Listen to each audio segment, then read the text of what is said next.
Que Deus ilumine a sua vida. Eu me dirijo a você que tem se considerado um caso perdido. Você mesmo não acredita mais em si.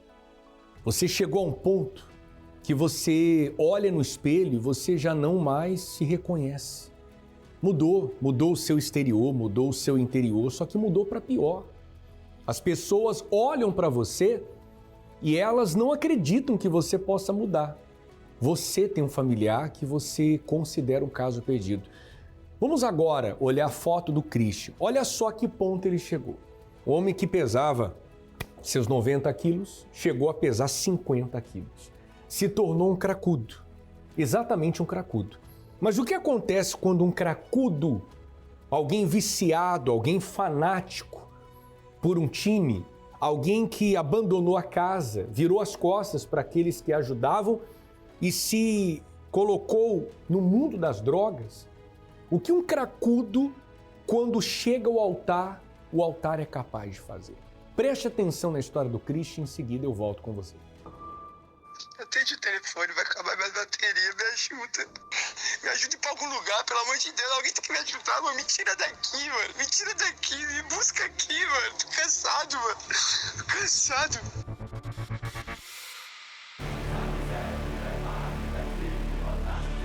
Essa era a minha vida. Era isso que eu vivia. A torcida, a paixão, o meu time. O Palmeiras era a minha religião. O Palmeiras era o tudo da minha vida.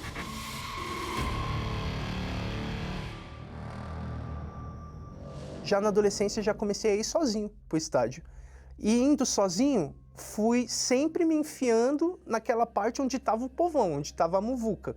E aí fui conhecendo pessoas, e essas pessoas foram me apresentando a realidade da torcida lá de dentro. Eu descobri que existiam hierarquias, cargos, posições, pessoas que ajudam, e eu comecei a ajudar já. Eu ajudava pintando uma bandeira, esticando uma faixa, entrando mais cedo no estádio e ajudando a montar um mosaico. Então começou a acontecer esse tipo de coisa. A gente, falando a palavra certa, a gente trombava pessoas de outras torcidas e queria mostrar poder. E o poder se dava através de brigas, de tomar a camisa de uma outra torcida. Aqui começam as confusões. Aqui já tinha muitos conhecidos, eu já era conhecido tanto dentro da minha torcida quanto nas torcidas rivais. Tudo aquilo que eu ganhava de sustento, eu investia no Palmeiras e na torcida organizada. A minha mãe, ela me ligava, porque eu sumia de casa, e ela falava, onde você tá? Ela falava, eu tô indo pro jogo, mãe. Ela, que horas que você volta? Eu falava, daqui 2 dias. Ela, mas aonde é o jogo? Eu falava, o jogo é lá na Bahia hoje, o jogo é em Goiânia. Cada dia a gente tava num lugar, cada fim de semana era um lugar. Aqui estamos os 700 juntos. E onde está você? Eu sou o segundo da primeira fila, sem camisa, da esquerda para a direita. Eu era sempre linha de frente, porque eu queria o problema, eu queria a confusão. E foi quando eu conheci a Patrícia. A princípio eu não tinha noção de o quanto era esse envolvimento na torcida organizada, as responsabilidades que ele tinha, a vida que levava. Então eu nunca tive contato, comecei a acompanhar. A primeira coisa que eu fiz foi falar para ela que a gente tinha que morar junto. Eu prometi mundos para ela, eu falei que ela ia ser a mulher mais feliz do mundo, que eu ia ser o melhor pai, que eu ia cuidar da minha família. Mas a gente mal sabia que eu já estava em outro problema. A torcida organizada, ela não é só o futebol. Como eu fazia parte de uma torcida muito grande, ela se envolvia em carnaval, ela tinha festas. Eu bebia, eu fumava e acabei conhecendo pessoas que usavam drogas também. Até o momento que aquilo eu precisava mais, não só nas festas, precisava no meu dia a dia. E eu descobri como buscar droga sozinho. E desde a primeira vez que eu descobri como buscar sozinho, aquilo nunca mais parou. Meu filho nasceu, quando ele já estava com 6 meses nascido, eu descobri o problema com o vício. Um dia eu achei dentro da roupa dele cocaína e ali a minha ficha caiu novamente de que não era. Não vivia aquele mundo que estava na minha cabeça. A realidade estava sendo bem diferente. E foi passando o tempo, eu fui trocando a minha família pelo mundo. E o combustível era a cocaína. E era assim que eu vivia, alucinado. A minha mente, ela era assim. Essa cara mostra como era a minha mente por dentro. Eu estava sempre planejando como eu ia conseguir droga. Ele saiu de 104 quilos para pesar praticamente 50 quilos. Foi assim que eu fiquei. Essa situação deplorável. Eu perdi a minha dignidade.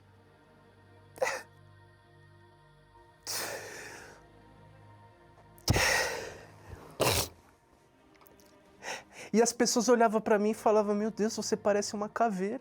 Não é possível que você não está enxergando. Isso que dói no coração de uma mãe. Você olhar pro teu filho, ai, desculpa, e ver que teu filho tá ali se destruindo diante de você. Ele começou a discutir, começou a quebrar as coisas dentro de casa. Chamaram a polícia. Eu tive que ver meu filho sair escoltado. Ele me chamou de tudo quanto... Ele cuspiu na minha cara. Ele falava, você não é minha mãe. Você só é minha mãe porque você me pariu. Mas você não é mãe. Você é um lixo. Ele falou pra mim. E eu fui parar no lugar que eu sempre busquei a droga, né? E quando eu olhei, eu me vi na rua. Eu cheguei a ficar somente de shorts. Eu não tinha chinelo, não tinha camiseta, eu não tinha nada. E eu tive que começar a pedir dinheiro para comer, para usar droga.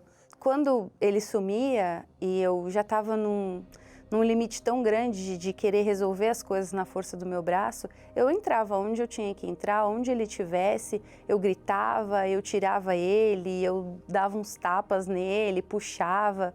E essa estava se tornando a minha vida, a minha rotina. Eu já estava num estado, assim, de codependência dele. Então, Se passado quanto tempo? já tinham 6 anos, mais ou menos. Aí chegou o fundo de poço total, porque eu desmaiava, né, depois de muitos dias acordado, ao ponto do meu olho começar a sair remelas, assim. Ele lacrimejava sujeira, ele lacrimejava droga. O meu nariz escorria droga, eu espirrava droga, até que a minha mãe lutando muito por mim, ela orou para Deus criar uma situação onde eu sofresse de verdade e aquilo me marcasse. E no lugar que eu vivia toda essa malandragem, onde eu achava que estavam meus amigos, eu fui roubado. E eu fiquei desesperado aquele dia e eu vi que não tinha ninguém para me ajudar. Então, a hora que eu finalmente sentei ali sozinho, parei, entre os trilhos do trem, o trem passando, podendo arrancar minha cabeça.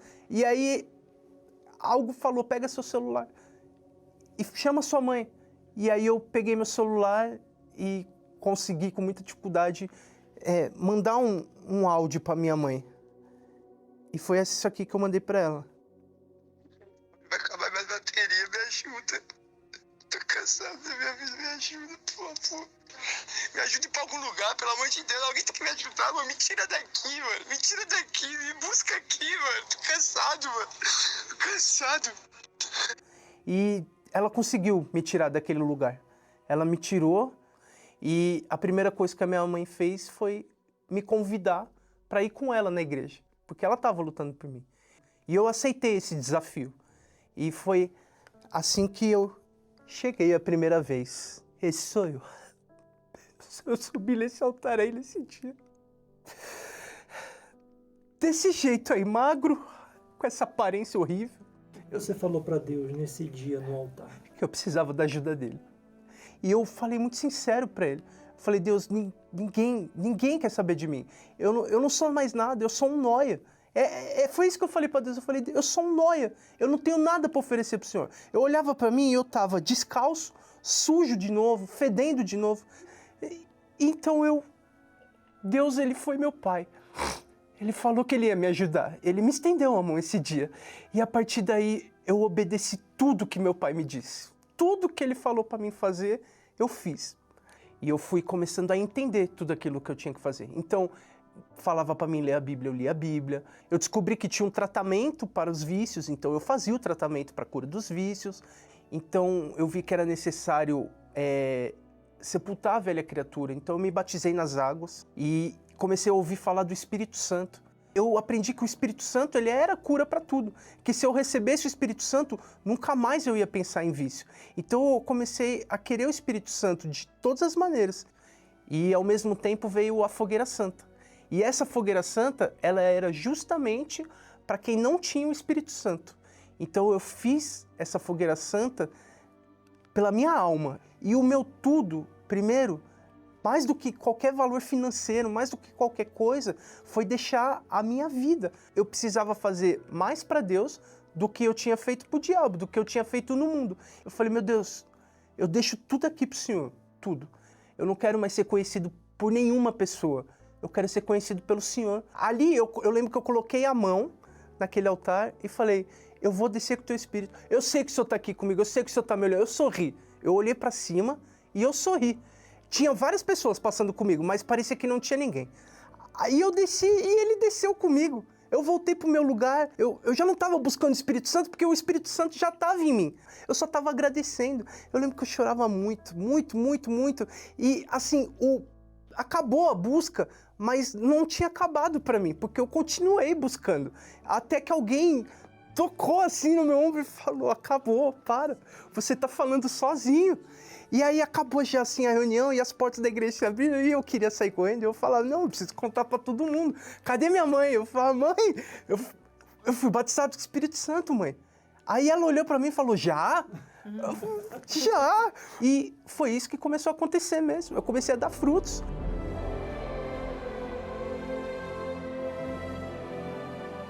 Eu via o Espírito Santo nele. Então, eu comecei a buscar o Espírito Santo para minha vida também. E eu, depois que fui batizada, eu também recebi o Espírito Santo muito rápido. Foi menos de 3 meses. Eu tinha certeza do Espírito Santo e o meu comportamento, a transformação da minha vida, da minha família, com o nosso filho. Então, tudo antes que era destruição começou a fazer sentido. A gente tinha se casado no passado somente no civil. E a gente nunca tinha subido ao altar. Então nós participamos da celebração dos casamentos. E antes desse momento, né, de chegar ao tão aguardado momento, a gente fez o curso e descobrimos muita coisa através das palestras. Hoje eu olho para ele e eu vejo realmente um homem de Deus. Um homem que tem o Espírito Santo e que age corretamente. Hoje nós fazemos tudo junto. Ela é a minha maior parceira, a minha maior amiga, ela é o amor da minha vida. Ela só está abaixo de Deus. Olha, outra pessoa, o que Deus fez é só o altar mesmo, né? É só o poder de Deus. A nossa luta foi muito grande, a nossa batalha, né? Mas nós vencemos. Deus diz assim na palavra dele, vinde a mim os que estáis cansados e oprimidos, e eu vos aliviarei. Deus aliviou a minha vida. Deus tirou o meu jugo, Deus tirou o meu fardo. Deus tirou todo esse peso aqui, ó. Tudo isso, Ele tomou para Ele e Ele me tratou como filho. De fato, essa pessoa aqui ficou no altar. Ela ficou no altar. Esse foi o último dia que essa pessoa foi vista. Ele não existe mais. Ele tá aí só para contar a história. Só para mostrar para as pessoas que para elas também tem jeito.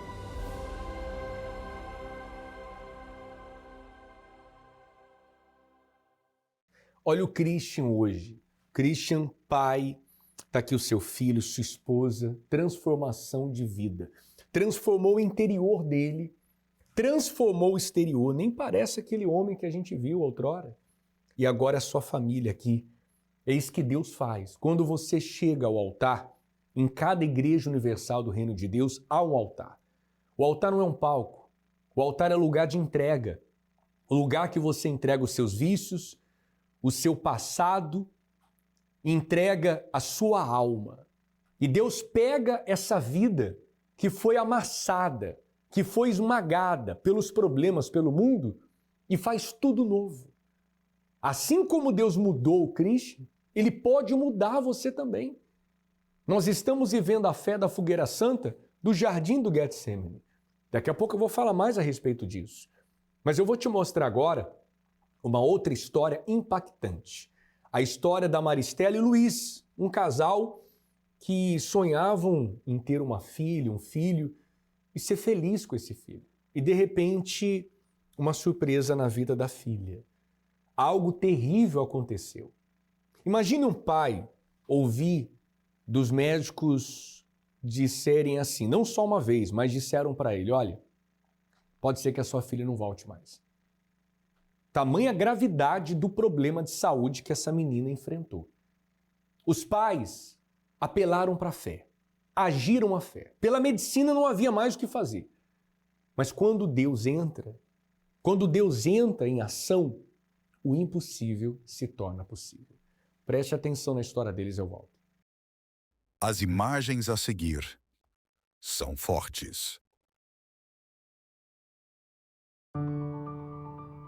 Essa é a Laís. A Laís era uma criança bem tranquilinha até os 45 dias de vida. 45 dias de vida, a Laís começou a apresentar dificuldades para evacuar e abdômen distendido. E com o tempo, a gente foi vendo que ela tinha cada vez mais dificuldade, né? Porém, a gente levava ela nos médicos, mas os médicos não conseguiam descobrir o que ela tinha. Passamos por vários médicos, né? Ela passou por um tempo mais tranquilo, né? Mas quando foi dia 28 de março de 2024, a Laís não estava bem, não ficou bem. A gente precisou levar ela ao hospital, né, para fazer uma lavagem intestinal. E após essa lavagem intestinal, ela acabou tendo uma perfuração no intestino. E a gente saiu do hospital, voltamos novamente com ela. E aí, quando a gente chegou com ela, os médicos falaram para nós que o estado dela era gravíssimo. Ela estava com o abdômen, parecia uma gestação de 9 meses. Assim, com o passar das horas, isso foi complicando cada vez mais. E o próprio médico que estava lá de plantão não queria fazer a cirurgia. Então, ele chegou para mim e para o meu esposo e falou assim que ela estava correndo risco de vida. Que ela estava entrando em choque séptico. Ela estava com a parte do abdômen para baixo, até os pés, estava todo roxo. Ela não tinha mais circulação. Neste momento, o doutor e toda a equipe levaram ela para o centro cirúrgico. E nesse momento, eu falei para o meu esposo, né, que eu ia ter em casa, porque depois dessa cirurgia, ele falou para a gente que ela ia ter que ser transferida, né, para uma cidade que tivesse um suporte para ela, né, uma UTI pediátrica. E aí o meu esposo ficou com ela enquanto ela fazia essa primeira cirurgia. E depois dos 40 minutos, a enfermeira nos chamou para ir no centro cirúrgico, porque o doutor queria falar com a gente, né? E na próxima imagem, a gente tem o que foi retirado do corpo dela, né? Isso é o intestino dela, né? Então, assim, foi uma parte do intestino que foi retirado. Tanto que a parte de lá, a gente já vê que é um pedaço bem grande, né? Que já é fora do comum. Qual é o tamanho mais ou menos disso? Aproximadamente devia ter uns 30 centímetros de espessura, 30, 40 centímetros de espessura, é bem grande, né? Então, até o doutor falou quando ele entrou no centro cirúrgico, ele abriu ela, essas fezes e os gases que tinha explodido no teto do centro cirúrgico. Ele falou que nunca tinha visto uma coisa daquela, né, na vida dele. Então foi que começou nossa batalha. A gente ficou sabendo que quando ela entrou no centro cirúrgico, ela teve uma parada respiratória e uma parada cardíaca. Aí eles conseguiram reanimar ela e daí foi feita a cirurgia. E com tudo isso, depois a maior preocupação de todos os médicos era que ela ficasse com várias sequelas, porque eles não sabiam quanto tempo ela tinha ficado com a parada respiratória, a parada cardíaca, né? Essa imagem é dela já no segundo dia, na UTI do segundo hospital. A médica responsável da UTI me chamou com meu esposo e falou: sentem aqui na minha frente. Ela falou assim: a gente teve uma batalha muito grande com a Laís. A Laís estava tendo falência múltipla dos órgãos. Então eu gostaria que vocês ficassem por aqui mesmo. O que a médica queria dizer é que provavelmente ela não iria aguentar até o final do dia, que era pra gente ficar ali, pra gente não sair dali, né? E ela então, ali ela está com a sonda vesical, ela está com o dreno no pescoço, um total de 14 máquinas. A pressão dela era uma pressão de 6, 8, os batimentos cardíacos dela é 170, 190. Terceiro dia, ela começou a apresentar com muita febre. Aí o médico explicou pra gente que ela estava tendo uma infecção generalizada. Se olhar tua filha e o médico chegar e falar para você, talvez ela não volte. Então, a dor é muito grande. Assim, a nossa angústia nesses dias foi muito grande. O cardiologista que estava cuidando dela falou pra gente que ia ter que transferir ela para um terceiro hospital. porque ela estava com os rins dela estavam entrando em falência. E aí, quando foi 12 dias hospitalizada, nós fomos chamados meia-noite na UTI. Meia-noite, eles pediram para a gente estar lá. Meia-noite, numa ligação, com certeza não ia ser boa, né? Nós chegamos correndo, quando a gente chegou lá, a gente só escutava aquele barulho das máquinas, médico correndo, enfermeira correndo, e ninguém vinha falar com a gente. Então, a doutora responsável falou para nós assim, e falou assim, mãe, pai, a Laís, a barriga dela abriu e o intestino dela saiu para fora. Nesse momento, o doutor chegou para mim e falou, eu vou entrar com ela no centro cirúrgico, novamente, talvez ela não retorne, porque o estado dela é muito crítico. E a gente não pode dar mais sedação para ela, porque ela já está numa sedação no extremo.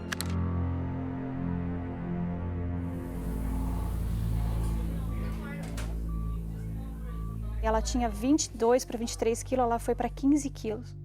Uma criança de quantos anos? Ela tinha 9 anos, pastor. 1 hora antes de eu ir para o hospital, eu entrei no quarto que eu estava, peguei a Bíblia. Me presta a Bíblia, por favor.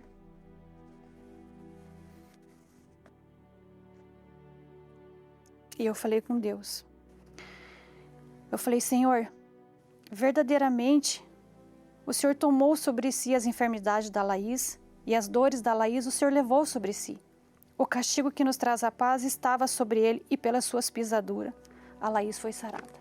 O senhor acrescentou a sua filha? Acrescentei nessa palavra, pastor. Todos os dias nós levávamos a palavra até ela para que ela pudesse ouvir, porque os médicos falaram que mesmo que ela tivesse sedada, entubada, ela conseguiria ouvir. Então a gente levou a palavra para ela todos os dias. Assim, as armas da fé eu usei todas, não tinha uma. Mas assim, a gente viveu de verdade mesmo, que foi a nossa entrega no altar. A gente fez um propósito com Deus, de fogueira santa. E a gente se lançou com tudo. E naquele dia que a gente subiu no altar, nós entregamos todas as nossas preocupações, as nossas amarguras, a tristeza, nós entregamos aquele problema para Deus. E falamos, Senhor, a gente tem certeza, meu Deus e meu Pai, que é o Senhor. Porque nenhum dinheiro nenhum ia ajudar ela. Exato, a gente poderia vender nosso carro, nossa casa, nossos bens, tudo a gente poderia vender, porque a gente não ia conseguir fazer nada naquele estado que ela estava, né? Então era só Deus mesmo que podia resolver a situação dela. Quando chegou no 29º dia, eu cheguei meio-dia no hospital para fazer a visita.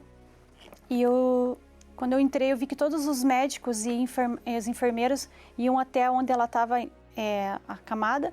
E eu não entendi o que estava acontecendo. Eu falei, meu Senhor, eu não acredito que aconteceu mais alguma coisa com ela. Então, quando eu entrei na UTI...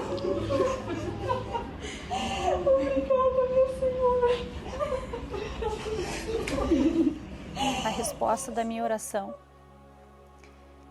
Da mesma forma que eu pedi, Deus fez.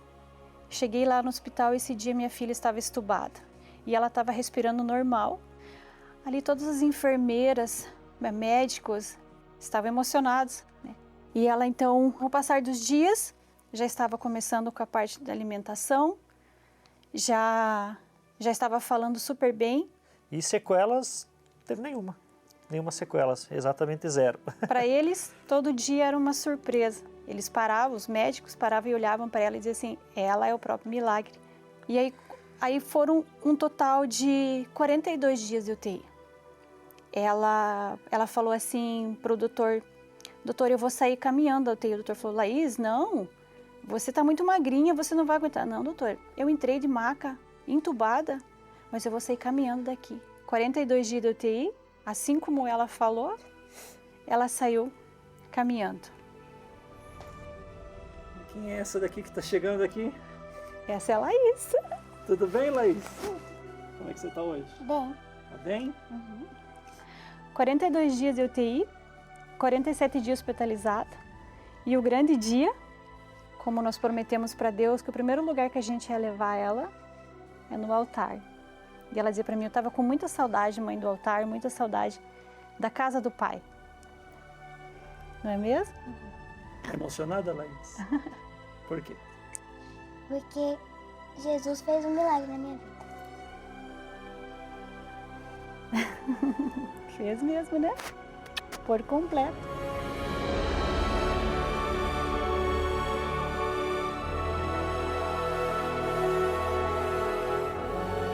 E essa aí, tá no altar, né? O sonho dela é servir a Deus, né?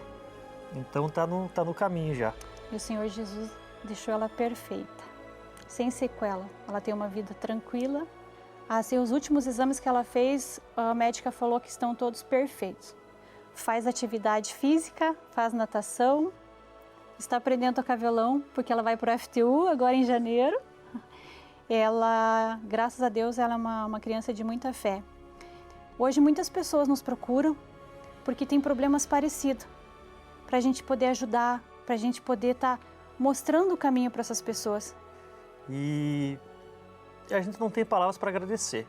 Acho que todo dia, se a gente falar 24 horas por dia agradecer, a gente não consegue agradecer o que Deus fez pela nossa vida, pela nossa família, né? E o Espírito Santo me sustentou. Ele me sustentou porque com certeza eu não iria aguentar se eu não tivesse o Espírito Santo. O Espírito Santo foi a base na minha vida para poder suportar tanta dor.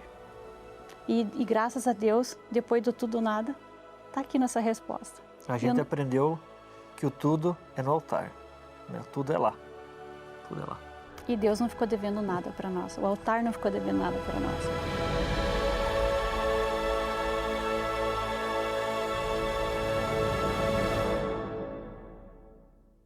Hoje a Maristela e o Luiz e a filha curada, a filha restaurada. Esse poder que Deus quer também agir com ele na sua vida, na sua família. Eu faço um desafio com você. Se você tiver disposição de hoje ainda, ou quanto antes, chegar nesse lugar aqui em Florianópolis, na nossa Catedral da Fé, que fica localizada no centro da cidade, na rua Mauro, na Avenida Mauro Ramos, número 1310, no centro. Você é o nosso convidado. Essa semana, independente do horário que você chegar. Nós estamos aqui prontos para te ajudar durante o dia, à tarde, à noite. As reuniões à noite acontecem às 19 horas. Eu faço esse desafio. Se você crê e tiver disposição, esteja conosco em um templo da Igreja Universal. Eu fico por aqui, que Deus abençoe a todos. Um forte abraço e esse desafio está lançado. O mesmo Deus que mudou a vida dessas pessoas, Ele quer e pode mudar também a sua vida. Deus abençoe e até lá. Talvez tudo o que você mais deseje hoje seja uma oportunidade para, enfim, mudar de vida. Mas você saberia responder o que seria essa oportunidade? Para muita gente, essa mudança está associada a conquistas. Para outras, a realização de metas, de sonhos. Mas a verdadeira transformação se inicia de fato quando começa pela alma. E sabia que esta oportunidade que você tanto deseja está em um lugar que você nunca imaginou?